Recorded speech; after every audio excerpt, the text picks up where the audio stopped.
ഞാൻ ആ 7 deadly since നോക്കിയായിരുന്നു. ഷിബു ഉണ്ടോ ഇതിനകത്ത്? 7 ഡെഡ്ലി സിൻസ് ഏത് പേജിലാ ഷിബുള്ള?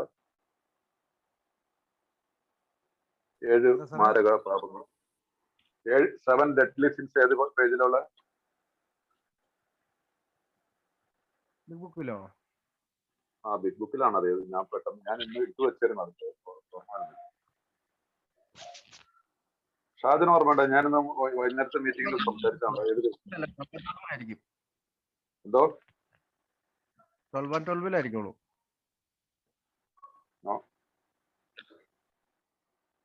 നോക്കട്ടെ.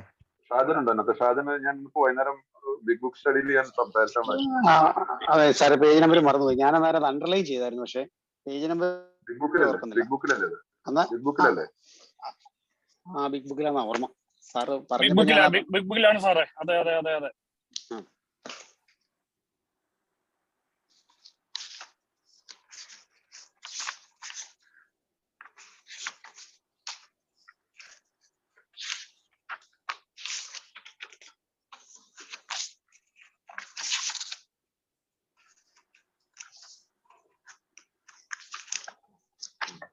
അപ്പൊ 7 ഡെഡ്ലി സിൻസ് 7 മാരക പാപങ്ങൾ എന്ന് പറഞ്ഞിട്ട് ബിഗ് ബുക്കിലുണ്ട്.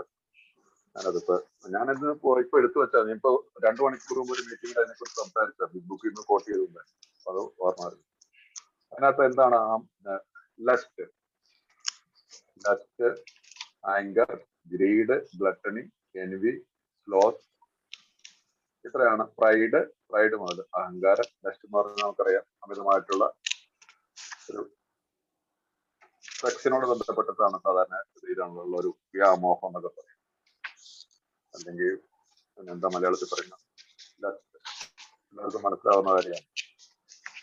ഒരു സെക്സിനാണ് കൂടുതലെന്ന് പറയാറില്ല. എന്തിനോടും അമിതമായിട്ടുള്ള ആഗ്രഹം എന്തിനോടും ഏത് പേജ് 48 അത് പറയുന്നുണ്ട്.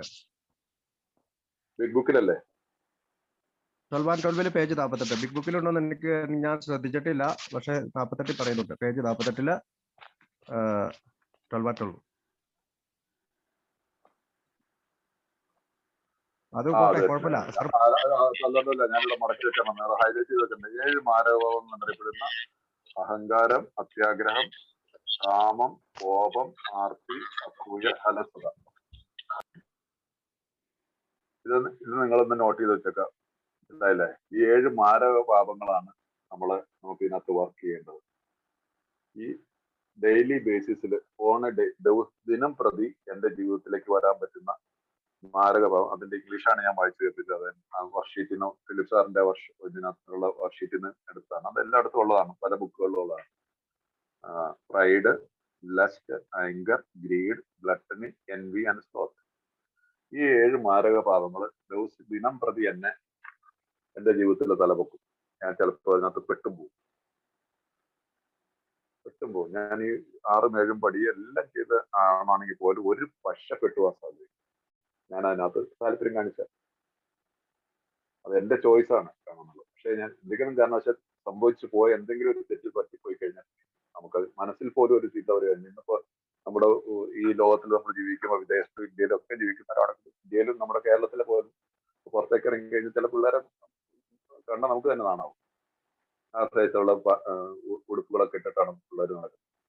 നമുക്ക് പെട്ടെന്ന് കണ്ണുമായിട്ട് തോന്നു കഴിഞ്ഞാൽ നോക്കാതിരിക്കും. പക്ഷെ എനിക്ക് അതിനകത്തേക്കുള്ള എനിക്കറിയാം, എന്റെ മനസ്സിന് ഞാൻ അവിടെ എനിക്ക് അതിനകത്തേക്കുള്ള ഒരു ആകർഷകത്വം എനിക്ക് പാടില്ല. എന്റെ മനസ്സിൽ ആ ഒരു തരത്തിൽ കണ്ടുകൂടാ, ഒരു ചെറിയ കണ്ടുകൂടാ. ഞാൻ എന്റെ ഇതിനകത്ത് എന്റെ ആദ്യകാലത്ത് ഒരു സ്പോൺസർ പറയായിരുന്നു, കണ്ടോ പക്ഷെ നോക്കരുത്, കണ്ടോ പക്ഷെ നോക്കണ്ടെന്ന്. അപ്പൊ കാണുന്നതും നോക്കുന്നതുമായിട്ട് വ്യത്യാസം. നമ്മുടെ കൺമുമ്പിൽ ഒരാൾ വന്നു കഴിഞ്ഞാൽ നമ്മൾ കണ്ടു, അത് തന്നെ അതിനകത്തേക്ക് വീണ്ടും നോക്കുക എന്നുള്ളത് നമ്മുടെ ചോയ്സാണ്. അപ്പൊ ഇങ്ങനെയുള്ള അവസരങ്ങൾ പല കാര്യങ്ങളിലും വരാം. പക്ഷെ അതിനകത്തേക്ക് ഇൻഡൾജ് ചെയ്യേണ്ട. പൈസയുടെ കാര്യത്തിലായിരിക്കും ചിലപ്പോൾ വഞ്ചനാപരമായിട്ട് പൈസ ഉണ്ടാക്കാനായിട്ടുള്ള ഒരു സാധ്യത. ജോലിയൊക്കെ ചെയ്യുന്നവർക്ക് എന്തെങ്കിലുമൊക്കെ തിരിമറിയോടൊപ്പം ഉണ്ടാക്കാനായിട്ടുള്ള ആളെ ഒരിക്കലും പിടിക്കപ്പെടുന്നത് പോലും ചെയ്യില്ലെന്നറിയാം. നോ, ഇനി എനിക്കത് സാധിക്കില്ല. ഒരാളെ കുറിച്ച് ഗോസിപ്പ് ചെയ്യും, ഒരാളെ കുറിച്ച് ഒരാളുടെ അനോണിമിറ്റി ബ്രേക്ക് ചെയ്യും. ഇതൊക്കെ ഈ ഒരു ഈ 7 ഡെഡ്ലി സിൻസുമായിട്ട് ബന്ധപ്പെട്ടു 7 മാരക പാപങ്ങളിൽ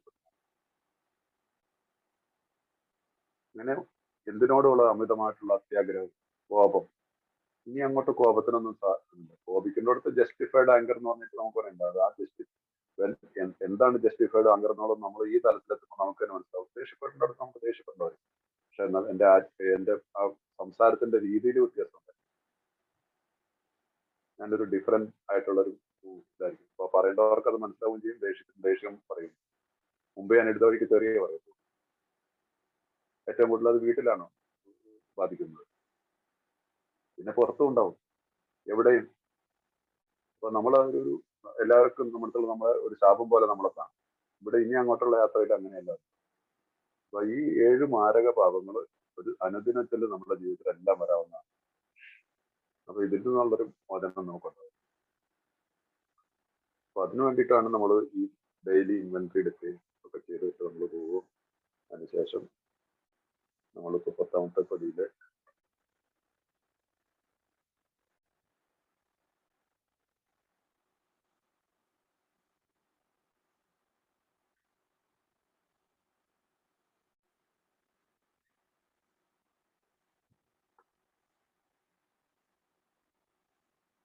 സ്നേഹവും മറ്റുള്ളവരുള്ള സഹിഷ്ണുതമാണ് ഞങ്ങളുടെ നിയമസംഹിത. ഇവിടെ ഞാൻ മറ്റുള്ളവരെ കൺസിഡർ ചെയ്യുന്നു, മറ്റുള്ളവരെ കുറിച്ച് കരുതുന്നു. മനസ്സിലായില്ല, ഞാനിപ്പോ മുമ്പ് വായിച്ചതാണ് സ്നേഹം, ദയ, കരുണ എന്നുള്ള കാര്യങ്ങളെ കുറിച്ചൊക്കെ വായിച്ചു വെച്ചിട്ടാണ്. ഇവിടെ ആ ഒരു തലത്തിലേക്ക് നമ്മൾ ഇത് ആധ്യാത്മികതയുടെ അടിസ്ഥാനങ്ങളാണ് ഇതെല്ലാം. മറ്റുള്ളവരെ കരുതുക. മുമ്പ് ഞാൻ മറ്റുള്ളവരെ കരുതുന്നില്ല, എന്റെ സ്വാർത്ഥതയ്ക്ക് വേണ്ടിയിട്ടാണ് ഞാൻ എല്ലാം ചെയ്തിരുന്നത്.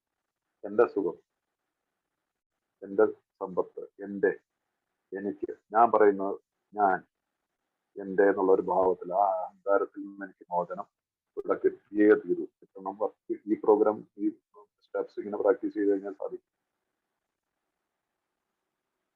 അപ്പൊ ആരെങ്കിലുമായോ എന്തെങ്കിലുമായോ പോരാടുന്നത് ഞങ്ങൾ മദ്യത്തോട് പോകും. ഇത്രയും കാലം ഉള്ള പോരാട്ടം ഒന്നുമില്ല നമ്മുടെ കൂടെ. കാരണം ഇപ്പോഴേക്കും സുബോധാവസ്ഥ തിരിച്ചു വന്നിട്ടുണ്ടാവും. അപ്പോൾ ഐ എം നോട്ട് ഇൻസൈൻ. അപ്പോൾ എന്താ നമ്മുടെ 2ാമത്തെ പടി, ഞങ്ങളെ സുബോധവാന്മാരാക്കുക. അബോധത്തിൽ ജീവിച്ചിരുന്നാട്ടാണ് നമ്മൾ എന്ന് പറഞ്ഞാൽ വട്ടന്മാരായിരുന്നു, ഭ്രാന്തായിരുന്നു. ഇംഗ്ലീഷിന്റെ നമ്മുടെ ഡിക്ഷണറിയിൽ ഇൻസാനിറ്റി എന്നുള്ളതിന്റെ അർത്ഥമൊക്കെ അറിയാം. ഇൻസാനിറ്റി എന്ന് പറഞ്ഞാൽ ഭ്രാന്ത് എന്നാണ് എഴുതി. ഭ്രാന്തമായിട്ടുള്ള ഒരു ജീവിതം ഇനി ഇല്ല. അപ്പൊ നമ്മൾ സുബോധാവസ്ഥ നമ്മളുടെ ജീവിതത്തിലേക്ക്, സുബോധാവസ്ഥ എന്ന് പറയാം, സെറനിറ്റി എന്ന് പറയാം, പ്രശാന്തത എന്ന് പറയാം, സമചിത്വം എന്ന് പറയാം, ആത്മസംയമനം എന്ന് പറയാം, പല രീതിയിൽ അതിന് പേരിട്ടു. ഇതെല്ലാം സമാനമായിട്ടുള്ള അർത്ഥത്തിലുള്ള ഇതാണ്. ഒരു പുതിയൊരു വ്യക്തിയായിട്ട് നമ്മൾ, ഒരു പുതിയൊരു മനുഷ്യനായിട്ട് നമ്മൾ ഈ 10ാമത്തെ പടിയിൽ കൂടി നമുക്ക് വരാനായിട്ട് സാധിക്കും. എപ്പോഴെങ്കിലും ഒരു പ്രലോഭനം തോന്നിയാൽ, ഞാൻ ഇപ്പൊ മുമ്പ് പറഞ്ഞാണ്, എപ്പോഴെങ്കിലും ഒരു പ്രലോഭനം തോന്നിയാൽ ഞങ്ങൾ ഒരു അഗ്നിനാളം കണ്ടെന്ന പോലെ അതിൽ നിന്നും പിൻവലിയും. മനസ്സിലായില്ലേ? പണ്ട് എന്റെയൊക്കെ ചെറുപ്പം, ഞാൻ യൂണിവേഴ്സിറ്റിയിലൊക്കെ ചില പിള്ളേർ പോയി കഴിഞ്ഞാൽ അവർക്ക് പറയുന്ന കുറച്ചു നേരം പോവുകയാണ്. ഇന്നത് നല്ല ഒത്തിരി കൊല്ലം മുമ്പ് അതൊക്കെ കിട്ടി. ഞാനിതെല്ലാം തുറന്ന് നിങ്ങളോട് സംസാരിക്കുന്നതാണ്. നിങ്ങൾക്കതൊരു, ഇവിടെയുള്ള ആളുകൾക്ക് പലരും മനസ്സ് തുറന്ന് സംസാരിക്കില്ല. എല്ലാവരും വിശുദ്ധന്മാരായിട്ടുള്ള ഒരു രീതിയിലാണ് സംസാരിക്കുന്നത്. ഒരു വിശുദ്ധനല്ല. നമ്മളെല്ലാവരും ഇങ്ങനെയുള്ള തരത്തിലുള്ള എല്ലാ തരം എന്താണ് പരിപാടികളും ചെയ്തിട്ടുള്ള ആളുകളാണ്. അല്ലാതെ കന്യകാത്വം നഷ്ടപ്പെടാത്തവരാരുമില്ല ഈ സമൂഹത്തിൽ. ഞാൻ കണ്ടിട്ടില്ല ഇതുവരെ. ഇത് ഇവിടെ ഉണ്ടെന്ന് എനിക്കറിയത്തില്ല. അപ്പൊ ഞങ്ങൾക്കൊട്ടും താല്പര്യമുണ്ട്.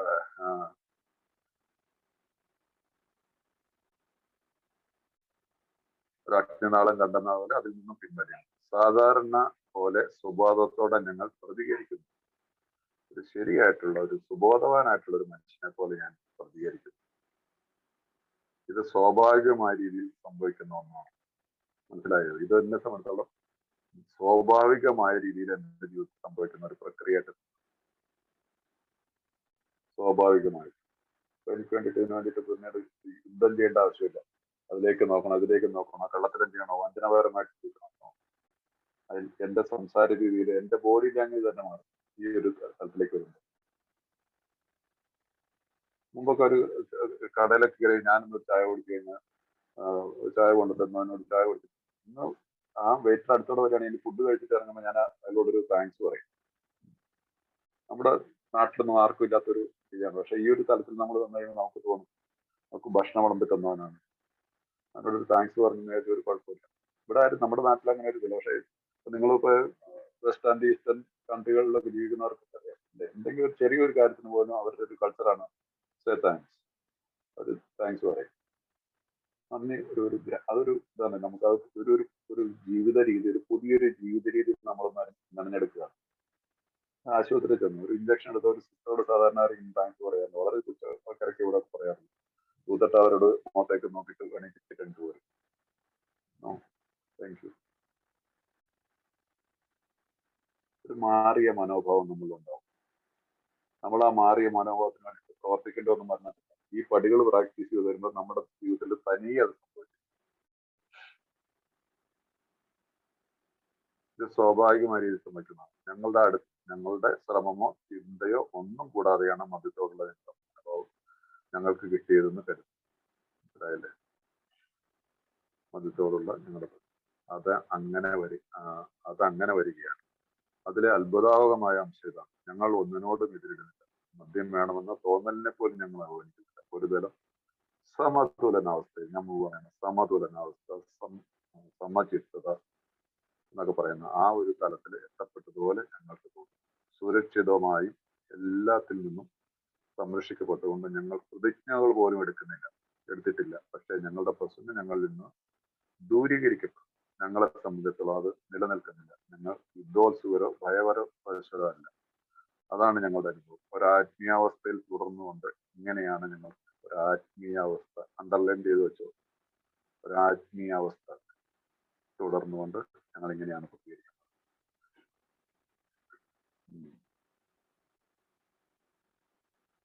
വേണ്ട ആത്മീയ പദ്ധതിയുടെ പ്രവർത്തനം ഒഴിക്കൊണ്ട് സുഖമായും മടിഞ്ഞിരിക്കുക വളരെ എളുപ്പമാണ്. അങ്ങനെയാൽ ഞങ്ങൾ കുഴപ്പത്തിലേക്കാണ് പോകുന്നത്. Again we need action. Again ഒരു കണ്ടിന്യൂ ആ പ്രോസസ്സിൽ തന്നെ. എന്തെന്നാൽ മദ്യം അത്രമേൽ തന്ത്രശാലിയായ ശത്രുവാണ്. ഞങ്ങൾ അമിത മദ്യപാന സൃഷ്ടിക്കുന്ന രോഗത്തിൽ നിന്നും പൂർണ്ണ വിമുക്തി സ്ഥാപിച്ചവരല്ല.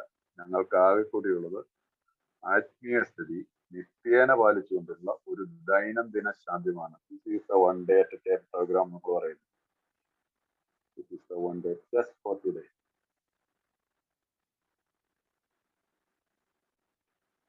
ഞങ്ങളുടെ എല്ലാ പ്രവർത്തനങ്ങളും ഈശ്വരേച്ഛ എന്തെന്ന് കണ്ടറിഞ്ഞു, ഗോഡ്സ് വിൽ എന്താണെന്ന് കണ്ടറിഞ്ഞു അത് നടപ്പിലാക്കേണ്ടതില്ല. ദിവസങ്ങൾ ഓരോന്നും ദൈവമേ അങ്ങേ ഏറ്റവും നന്നായി എനിക്ക് എങ്ങനെ സേവിക്കാം, അങ്ങയുടെ ആഗ്രഹം എന്റേതല്ല നടപ്പാക്കണം. സ്ഥിരമായി ഞങ്ങളോട് കടന്നു പോകേണ്ട ചിന്തകളാണിത്. ഞങ്ങൾ ആഗ്രഹിക്കുന്ന എല്ലാ കാര്യങ്ങളും നമ്മുടെ സ്വന്തം ഇഷ്ടപ്രകാരം മാത്രമാണ്. സ്വന്തം ഇഷ്ടങ്ങളുടെ ശരിയായ ഉപയോഗ രീതി ഇതാണ്. ഇതിനകത്തൊരു 10th സ്റ്റെപ്പ് പ്രോമിസസ് എന്ന് പറഞ്ഞിട്ട് സാധാരണതയിൽ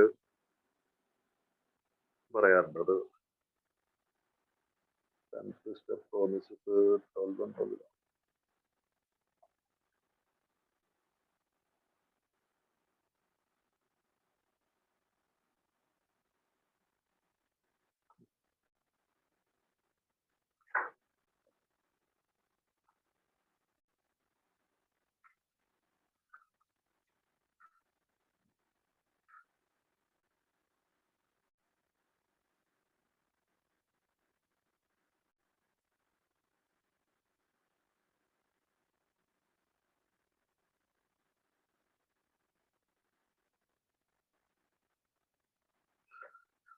യെസ്, ചില സ്പോൺസർമാർ പറയാറുള്ളതാണ് 10th സ്റ്റെപ്പ് പ്രോമിസസ്. മനസ്സിലായില്ലേ? ആ 10th സ്റ്റെപ്പ് പ്രോമിസസ് എന്താണെന്ന് പറഞ്ഞാൽ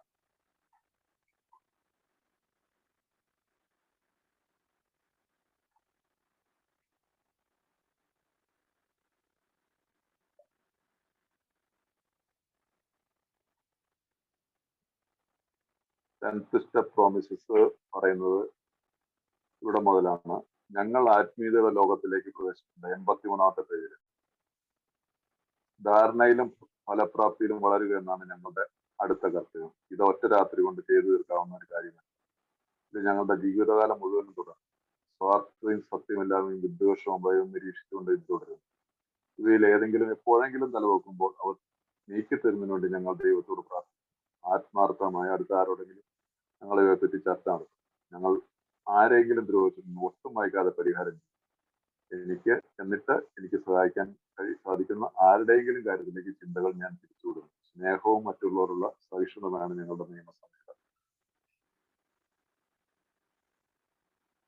അപ്പൊ ഇതിന് 10th സ്റ്റെപ്പ് ആൻഡ് പ്രോമിസസ് എന്ന് പറയാറുണ്ട്. അതിന്റെ അടുത്ത പാരഗ്രാഫിൽ കുറച്ച് വാക്കുകൾ കൊണ്ട് അതിനോട് ചേർത്തിട്ടാണ് and we have ceased fighting anything or anyone. ഇത് മലയാളത്തിൽ എന്താണ്? ആരോടെങ്കിലോ എന്തെങ്കിലുമായി പോരാടുന്ന പതിവ് ഞങ്ങൾ നിർത്തി മദ്യത്തോട് പോലും. കാരണം ഇപ്പോഴും സുബോധാവസ്ഥ തിരിച്ചു വന്നിട്ടുണ്ടാവും. മദ്യത്തിൽ ഞങ്ങൾക്ക് ഒട്ടും താല്പര്യം ഇല്ലാതിരിക്കാനാണ് സാധ്യത. ഇതൊരു പ്രോമിസാണ്. എപ്പോഴെങ്കിലും ഒരു പ്രവൃത്തി തോന്നി ഞങ്ങൾ അത് അജ്ഞാനം കണ്ടപോലെ അതിൽ നിന്ന് പിൻവലിയുന്നു. അപ്പൊ ഈ ഒരു തലത്തിലേക്ക് പ്രോമിസസ് ചില സ്പോൺസേഴ്സ് അല്ലെങ്കിൽ ചില ഓൾ ടൈമേഴ്സ് പറയാറുണ്ട്. ഞാൻ അതൊരു സൂചിപ്പിച്ചു വെച്ചിട്ടുള്ളൂ. നിങ്ങൾക്ക് അത് താല്പര്യം വേണ്ടി നോട്ട് ചെയ്ത് വെച്ചിരുന്ന ഒന്നായി. പിന്നീട് എന്താണ് പറയുന്നത്? ഇതിന് മുമ്പോട്ട് പോയി കഴിഞ്ഞാൽ സർവജ്ഞനും 87ാമത്തെ പേരിൽ സർവശക്തനുമായ ദൈവത്തിൽ നിന്ന് മാർഗദർശനവും പ്രചോദനവും ശക്തിയും ലഭിക്കുന്നതിനോട് ഒരുപാട് പുഴയെ പറഞ്ഞു കഴിഞ്ഞു. ആ മാർഗദർശനങ്ങൾ സൂക്ഷ്മമായി പിന്തുടർന്നിട്ടുണ്ടെങ്കിൽ ഒരു പരിശുദ്ധാത്മാവും നമ്മളിലേക്ക് ഒഴുകി വരുന്നത് അനുഭവിച്ചറിയാൻ കഴിയുന്നു. എന്ത് വലിയൊരു പ്രോമിസ് അത്! ഈ പടികൾ ചെയ്തുകാലുള്ള പ്രയോജനത്തെ പറ്റി ധരിപ്പിച്ചു കളയുന്ന വാക്കുകളിൽ ഇത് സൂക്ഷ്മമായി പിന്തുടർന്നിട്ടുള്ള ഒരു പരിശുദ്ധാത്മാവ് നമ്മളിലേക്ക് ഒഴുകി വരുന്ന അനുഭവിച്ചറിയാം. പരിധിവരെ നാം ദൈവചിന്ത ഉള്ളവരായി. അങ്ങനെ സുപ്രധാനമായ 6ാം ഇന്ദ്രിയം രൂപിച്ചെടുക്കാൻ നമുക്ക് കഴിയും. പക്ഷെ ഇനിയും നമുക്ക് വളരെ മുന്നോട്ട് പോകേണ്ടത് എന്ന് വെച്ചാൽ നമ്മൾ കൂടുതൽ തയ്യാറാകേണ്ടിയിരിക്കുന്നു. ഇനി അതിന് മുമ്പോട്ടുള്ളതാണ് 11ാമത്തെ പടി കുറ്റം പറയുന്നത്. അപ്പൊ ഇവിടെ വെച്ചിട്ട് നമ്മൾ വീണ്ടും നമുക്ക് ഇത്രയൊക്കെ തന്നതിന് ശേഷം നമുക്ക് പറയാൻ പരിശുദ്ധാത്മാവ് നമുക്ക് ഒഴുകി വരുന്ന ഇതൊരു പ്രോമിസാണ്. ഓരോ പടികൾക്കും ഒരു പ്രോമിസ് ഉണ്ടെന്ന് ഓർത്തത്. 10th സ്റ്റെപ്പിന്റെ വളരെ ഇമ്പോർട്ടന്റ് ആയിട്ടുള്ള സ്പിരിച്വാലിറ്റിയുടെ ഒരു ഹൈ പീക്കിൽ നിന്നിട്ട് സംസാരിക്കുന്ന ഒരു പടിയാണ് 10ാമത്തെ പടി. അപ്പൊ ഇന്നും ഇവിടെ വെച്ചിട്ട് നമുക്ക് 10ാമത്തെ പടിയെ കുറിച്ച് തീർക്കാം. അടുത്ത ദിവസം 11ാമത്തെ പദവിയിലേക്ക് പോകാമെന്ന് ഞാൻ ഉദ്ദേശിക്കുന്നത്. 10-15 മിനിറ്റ് ഒക്കെ ഉണ്ട്. നിങ്ങൾ ഷെയർ ചെയ്യോ, ചോദ്യങ്ങളോ എന്തെങ്കിലുമൊക്കെ ഉണ്ടെങ്കിൽ പറഞ്ഞു. തൽക്കാലം പഠനം ഞാനിപ്പോ ഇന്നത്തെ പഠനം ഇവിടെ പഠനമാണോ എന്താണെന്ന് എനിക്കറിയത്തില്ല. എന്റെ അനുഭവങ്ങൾ വെച്ചുകൊണ്ട് ഞാൻ നിങ്ങളോട്